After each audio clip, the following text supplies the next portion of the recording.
হয়েছে যে এটা আমাদের দৃষ্টি সরানোর জন্য। অনেকে বলছে যে এটা হচ্ছে গিয়ে আপনার যে আমাদের এখানে বেগম খালেদা জিয়া এসেছেন, বিএনপি আবার এখন হয়তো নির্বাচনের জন্য ডাক দিবে, সেই জিনিসটাকে থেকে দৃষ্টি ঘোরানোর জন্য জাজেস ছিলেন, সেই লার্নেড জাজেস শুনে তারা অনেক চিন্তা ভাবনা করে তারা বিরাট রায় দিলেন, হ্যাঁ, অনেক কিছু বুঝালেন যে কেন এটা নিষিদ্ধ করা হলো। সেরকম কিন্তু কিছু হয়নি। কয়েকদিন আগেই আমাদের প্রধান উপদেষ্টা বললেন না যে ইলেকশন, আওয়ামী লীগ ইলেকশন করবে কি না সেটা আওয়ামী লীগের বিষয়। উনি তো কয়েকদিন আগেই বললেন কোন একটা বিদেশি পত্রিকার সাথে। তো আমরা তো সেই 8 মাস ধরে 9 মাস ধরে বলছিলাম। এর মধ্যে অনেক সময় মোস্তাফিজ আমার সাথে ছিল, রিটা রহমান উনিও, মিস্টার রিটা রহমান উনিও ছিলেন একটাতে, যা আমরা বলেছি একই কথা যে এই সরকার কিন্তু বিপ্লবী সরকার হয়নি। এই সরকারকে তখন আমরা প্রথম আলো, ডেইলি স্টারের সরকার বলতাম, সফট ভারত বলতাম, আমরা এই সরকারকে এনজিও বলতাম, আমরা এই সরকারকে চাটগা বেস বলতাম, অনেক কিছু আমরা কিন্তু এটা বলেছি। তখন আমরা দেখেছি যে আমরা কিন্তু বারবার বলেছি যে সেনাবাহিনী এবং আপনার সিভিল ব্যুরোক্রেসিতে শেখ হাসিনার যারা দোসররা ছিলেন তারা এখনো রয়ে গেছেন এবং তাদেরকে মুক্ত করা হয়নি, এগুলো আমরা বলেছিলাম। তো এর মধ্যে দেখা গেল যে আওয়ামী লীগের যত নেতা ছিল সবাই কিন্তু পার পেয়ে চলে গেল এবং শেষমেশ চলে গেলেন হচ্ছে গিয়ে আমাদের সাবেক রাষ্ট্রপতি আব্দুল হামিদ সাহেব। এই যে উনি যে চলে গেলেন এবং সবার সামনে 4 ঘন্টা করে উনি চলে গেলেন, এটাতে এবং এখন বলা হয় যে প্রায় 1 লক্ষ ভারতীয় মানে আওয়ামী লীগের আপনার নেতা কর্মী ভারতে আছে বা বাইরে আছে। এই যে একটা বিপুল সংখ্যক সব চলে গেল, সব চলে যাওয়ার পরে এখন আওয়ামী লীগ নিষিদ্ধকরণের যখন কথা বলা হয় তখন কিন্তু আমাদেরকে মনে হয় যে এটার ব্যাপারে কি আসলে এই সরকার কি সিরিয়াস ছিল, নাকি এটা একটা ওই যে আপনি যেটা বললেন যে নাটকের মতো হচ্ছে। যেহেতু আব্দুল হামিদ বলার সাথে সাথেই এখন আমাদের মধ্যে একটা বিরাট হবে, এটা নিয়ে কয়েকদিন আগেই থেকেই কথা বলছিল হাসনাত আব্দুল্লাহ, এটা আমরা জানি। এর আগে এনসিপি মাঝে মধ্যেই বলছিল, কিন্তু সেটা এত বেগবান হলো কেন এই হামিদ সাহেবের যাওয়ার পরে? এবং যেভাবে হলো যে দেখা গেল ওরা ওই ইয়েতে গেল, রাস্তার সামনে এনসিপি তার এত বড় ছিল না, কয়েকশো বোধহয় ছিল, তারা এইগুলো ইসমাইল ভালো বলতে পারবে আমার থেকে, কিন্তু সেখানে আপনার বোধহয় পানির ট্যাঙ্ক গেল, তাদেরকে প্রোটেকশন দেওয়া হলো, তারপর তারা সেখান থেকে অবরোধটা নিয়ে গেল শাহবাগে, প্রত্যেকটা জিনিসে, এবং সাথে সাথেই উনারা চলে গেলেন হচ্ছে গিয়ে আপনার মিটিং এ, উপদেষ্টা পরিষদ একটা মিটিং এর পরে আসিফ নজরুল সাহেব বাইর হয়ে এসে বললেন যে না, we are going to do this. এর আগে আবার বলে দেওয়া হলো যে এটা বিবেচনায় আছে, হঠাৎ করে সবকিছু মুভ করলো। এতদিন কিন্তু কিছু মুভ করে না আমাদের এখানে সরকারে। আপনি দেখেন যে কোনো কিছুই কিন্তু খুব একটা মুভ করে না, আমাদের আহতদের কাজ হয় না, আমাদের আইন শৃঙ্খলা খুব একটা ঠিক হয় না, অনেক কিছু ঠিক হয় না। এই আজকে শেয়ার মার্কেট নিয়ে বোধহয় উনি গতকালকে বসেছেন, আমি দেখবো যে ওনাদের ওইখানে একটা আছে যে সব দুর্নীতি পরায়ণ লোকদেরকে ধরা হবে। আমি I have my fingers cross উনি হয়তো ধরা হবে না। আমি যেটা বুঝাতে চাচ্ছি, ডাইগ্রেস করলাম, যেটা বুঝাতে চাচ্ছি যে এই সরকার কিন্তু খুব তাড়াতাড়ি একটা করে না। তো সেই হিসাবে আওয়ামী লীগ যেভাবে খুব তাড়াতাড়ি হয়ে গেল, তাতে আমার কাছে মনে হয়েছে যে এটা আমাদের দৃষ্টি সরানোর জন্য। অনেকে বলছে যে এটা হচ্ছে কি আপনার যে আমাদের এখানে বেগম খালেদা জিয়া এসেছেন, বিএনপি আবার এখন হয়তো নির্বাচনের জন্য ডাক দিবে, সেই জিনিসটাকে থেকে দৃষ্টি ঘোরানোর জন্য।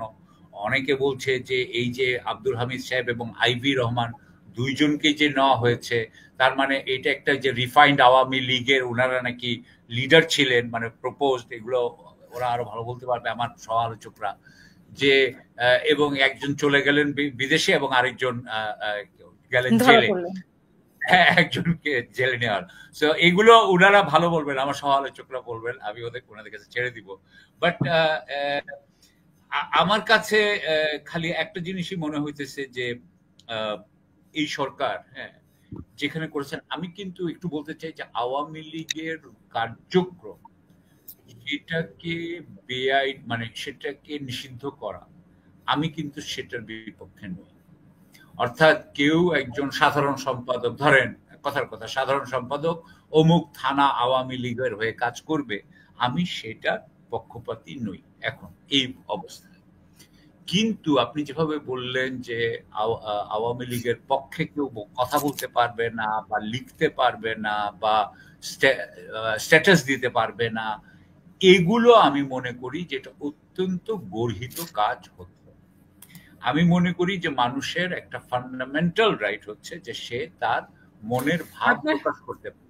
আপনার কি মনে আছে যে আওয়ামী লীগ যখন সরকারে ছিল তখন আওয়ামী লীগের পক্ষ থেকে এরকম বলা হতো যে কেউ কথা বিএনপির পক্ষে যদি কথা বলতো তাহলে দেশদ্রোহী বলা হতো, আমাদেরকেই তো বলা হতো, আমরাই তো তখন মানে পক্ষ করলে আমাদেরকে এক ধরনের হুমকি ধুমকির মধ্যে রাখতো। কিন্তু অনেকেই এই জায়গায় বলতেছেন যে বিএনপি তখন নিষিদ্ধ ছিল না, এই জন্য ওইভাবে ছিল, কিন্তু এরা নিষিদ্ধ, সো এটা আরো যুক্তিযুক্ত যে গ্রেফতার করা বা ইয়ে করা। আসলে এখানে পার্থক্যটা কি? আপনি আমরা তো এখন সে বলছি আমরা তো চাই যে সব দল মত নিয়ে বা যে কোনো আওয়ামী লীগ নামে হোক তারা সাধারণ মানুষ হিসেবে আমাদের টকশোতে আসবে, এরকম আমরা তো আশা করতে পারি যে আমরা সব দল মত নিয়ে কাজ করি। এটা যদি না থাকে, আমি প্রথমত একটা কথা বলি যে নিষিদ্ধ করা হলো হচ্ছে নির্বাহী আদেশে।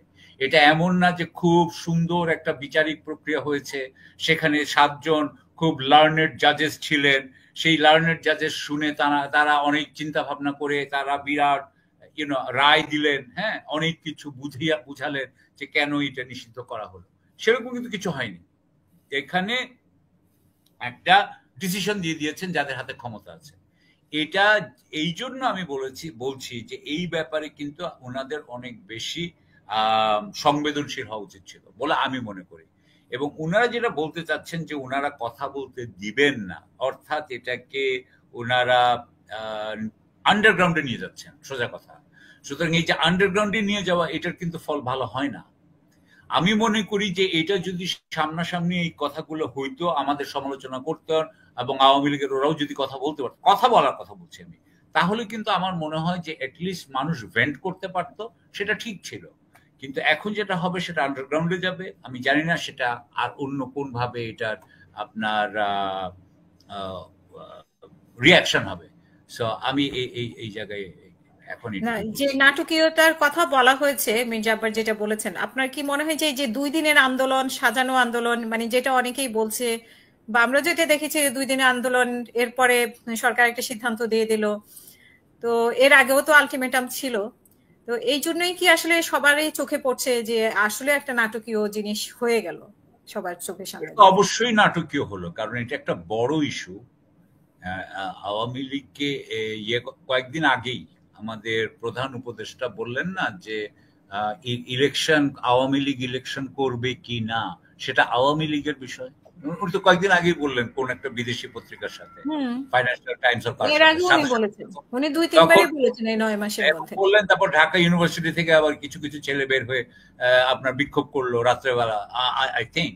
বাট তারপর আবার এটা হয়ে গেছিল। এটা কিন্তু উনারা বারবারই বলছিলেন।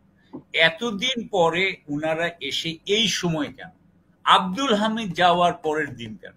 আমার কথা হচ্ছে এটা কি একদম কাকতালীয় ঘটনা? এটা তো কাকতালীয় হতে পারে না, এটা তো কাকতালীয় হতে পারে না। এবং আমার কাছে মনে হয় যে আপনি এইটার মাধ্যমে ওরা ইসমাইল ওরা আরো ভালো বলতে পারবে যে আপনি এতদিন ধরে আওয়ামী লীগের প্রতি যা যা সফট করেছেন সেগুলো আমরা সব ভুলে যাব।